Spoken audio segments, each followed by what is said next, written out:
Hi, everyone. My name is Katelyn Morrison, and I am a third-year PhD student in the Human-Computer Interaction Institute at Carnegie Mellon University. I'm advised by Adam Perer. He runs the data interaction group there in the XAI.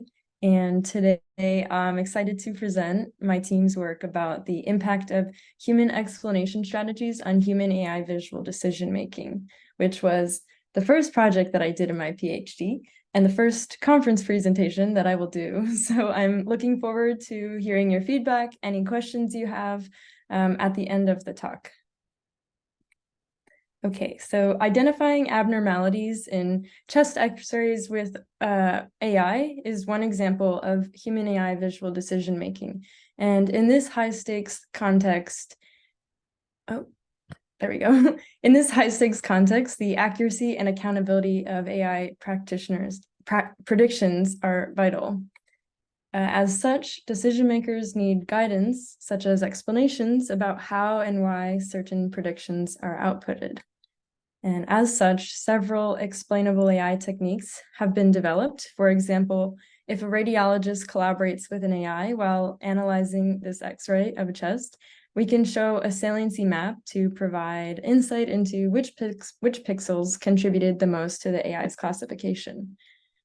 Instead of showing the radiologist's saliency map, though, other recent techniques, building on the fad of large language models, have derived a natural language explanation, such as this one, to show radiologists instead.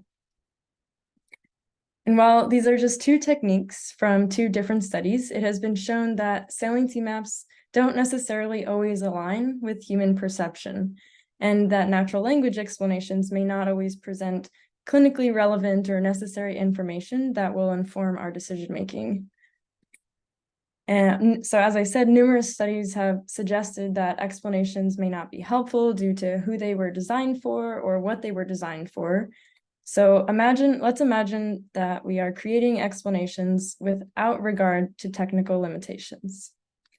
And that's exactly what we do in this study. So in efforts to imagine explanations that are designed for humans, we argue that we should understand how humans explain a decision to another human. For example, we should understand what information they would include in their explanation and how they would phrase that information. And before suggesting XAI researchers to adopt these techniques into practice or technical approaches, we need to evaluate how human explanation strategies might be helpful in a simulated human AI decision-making task. And based on this, we pose 3 research questions in our study. First, we investigate what strategies humans use to explain their reasoning for a high-stakes image classification task. And after identifying those strategies, we look into how they could improve humans' accuracy for that same high-stakes image classification task. And lastly, we look into how those strategies impact humans' reliance on AI as if AI were to adopt those explanation strategies. To answer our research questions, we ground our study in the real high-stakes decision-making task of building damage assessment. Building damage assessment is a high priority task that takes place after disasters such as wildfires, hurricanes, and wars. And it's very similar to radiology as it requires the visually searching images for abnormalities or changes. And it is also easier to train people such as crowd workers on assessing building damage than chest x-rays.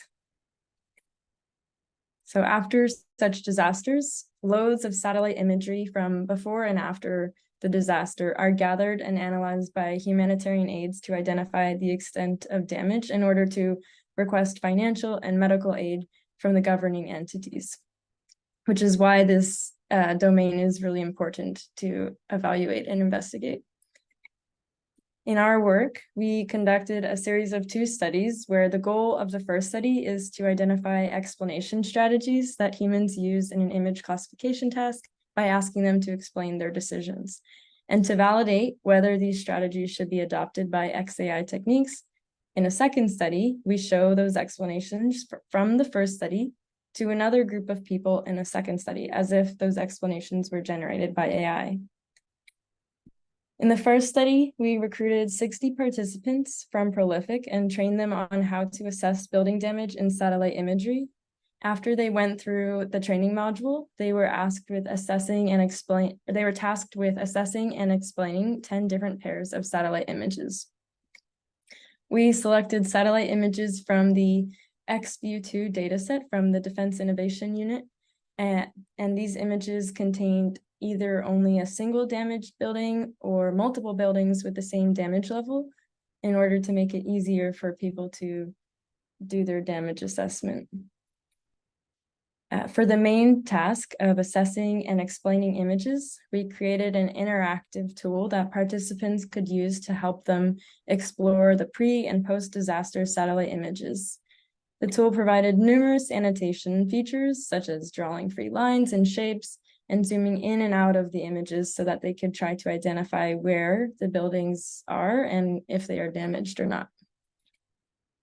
Participants were tasked with localizing the damage structure, determining the damage level, and explaining why they chose that damage level, as if they were going to convince another person to rely on their decision.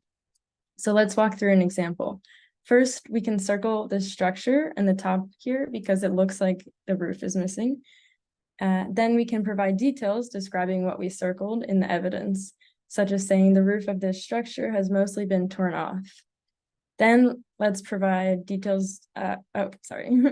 Once we're done annotating the images and describing it, we can determine our final damage assessment, which I'm going to say is major damage here, and then explain why, as if we are trying to convince someone else that it is major damage. As a result of all the qualitative data from those analyses, we iteratively coded the evidence and explanations for each image from participants to identify common explanation strategies that were used. So what types of explanation strategies did we observe? Well, we observed that some participants presented their explanation as a causal argument. For example, here, a participant circled the building footprint and said that the building is completely gone, the building must have exploded. We also saw many participants contrast the pre- and post-disaster imagery, for example, by saying that the post-disaster image shows a pile of debris where the house used to be. Some participants chose to include information about the extent of damage in their explanation, such as saying that the building is not completely destroyed, but it has lost the majority of its roof. Alternatively, some participants chose to leverage the number of damaged structures in the image to rationalize their decision by saying the roof of one structure collapsed. So we just saw 4 main types of explanation strategies that people use to explain their damage assessments, but how do we know which strategies XAI techniques should adopt, if any, in the future? So using those explanations generated from the participants in the first study, we show a new set of participants these explanations and annotations as if they were generated by AI and ask them to assess the building damage.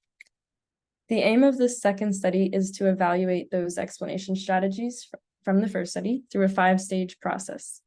So we recruited a new group of 60 participants from Prolific, used the same training module as study 1, and required participants to assess 4 different pairs of satellite imagery while collaborating with a fake AI. The first stage in that 5-stage process consisted of the baseline stage to collect the participants' initial building damage assessment. So let's say that the participant thinks this building is destroyed. The second stage additionally showed the AI's damage assessment. For example, here, the fake AI predicts major damage. This stage additionally shows the annotations provided by participants in the first study, along with the fake AI's damage assessment. In the next, participants were additionally shown local explanations that were written by participants in the first study to explain the localizations, along with the fake AI's assessment. And lastly, participants were shown what we term as global explanations, but again, these were provided from participants in the first study. So overall, participants completed these 5 stages for 4 of the satellite images that were shown in the first study. Participants only saw each explanation strategy once and saw 1 of each AI accuracy scenario. And for each image, they provided their damage assessment the confidence in their damage assessment, and they used a pinpoint to localize where they thought the damage was. So the AI accuracy scenarios included when the assessment and the localization were correct, when the assessment was correct, but the localization was only partially correct, when the assessment was correct and the localization was incorrect, and when the assessment was incorrect. And these scenarios were derived from the data generated from the first study. And so in order to determine if and how the human explanation strategies improve their task accuracy, we measure assessment accuracy, which is the percentage of cases that the participant determines the correct damage. And specifically, we compared participants' average performance in the last stage, where they were shown the global explanation, to the second stage, which is where they were only shown the fake AI's damage assessment to see the impact of the explanation strategy. And when the fake AI presented incorrect assessments, we found that causal explanation strategies misled humans less than other explanation strategies. And specifically, this strategy led to a 35% performance improvement between the AI assessment stage and showing that global explanation stage. It should be noted, though, that limited samples for each explanation strategy were provided to evaluate, so that should be taken into consideration when interpreting these results. We also measure localization accuracy, which is the percentage of cases that the participant places a pinpoint on the damaged building. So when the fake AI assessment is correct and the localization is incorrect, meaning that it doesn't highlight the damaged structure, we observed participants moving their initially potentially correct localization to agree with the fake AI's localization. And it's possible that participants doing this could end up associating incorrect features that correspond to the incorrect localization with the correct damage assessment, which can impact their capability to correctly make damage assessments and localize damage later on. In order to determine if and how the human explanation strategies impact reliance on AI, we measure several things, including assessment agreement, which measures how often the participant agrees with the fake AI. And by measuring assessment agreement, we saw that the causal arguments decreased participants' over-reliance on the AI. It's possible, though, that the participants saw that this explanation for incorrect assessment, such as this building is completely gone and the trees are there, determined that causally it does not make sense. And as a result, they can associate or think that the fake AI assessment was also incorrect. So in summary, we conducted 2 studies where the first was to identify human explanation strategies, and the second was to study whether XAI should adopt such explanation strategies in practice. We identified 4 main explanation strategies that people use in a visual decision-making task, such as causal arguments, contrasting the images, extent of damage, and the number of damage structures. And we also saw that causal arguments mislead humans less when the AI is incorrect, but can potentially result in people making incorrect rationalizations when the AI is correct and the localization is incorrect. Lastly, we saw that overall that causal arguments decreased over-reliance on AI. Thank you very much. Thank you to my collaborators. Thanks to Nick for hosting this session. And thank you for everyone for coming. And I'm happy to take any questions or feedback that you may have now.